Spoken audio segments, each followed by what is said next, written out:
اگر کوئی شخص کوئی کام کرنے کا ارادہ رکھتا ہے لیکن اس شخص کو اس کام کے اندر تردد ہے کہ یہ کروں یا نہ کروں، میرے لیے مفید ہوگا یا نقصان دہ ہوگا، اب اگر وہ شخص اس نیت سے سو جائے کہ خواب دیکھوں اور اس خواب سے نیک اور بد احوال معلوم کروں کہ یہ کام میرے لیے قابل نفع ہے یا قابل ضرر ہے، تو حضرت جعفر صادق رضی اللہ تعالی عنہ فرماتے ہیں اگر وہ اس نیت سے سو جائے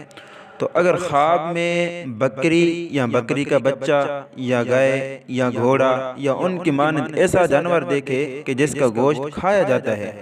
تو صاحب خواب کے کام کی تباہی کی دلیل ہے کہ اس کام کے اندر اس کو نقصان ہوگا۔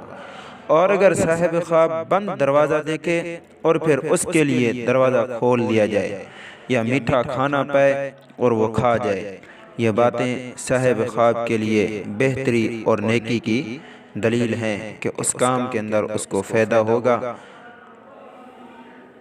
اور یہ کام اس کے لیے مفید رہے گا۔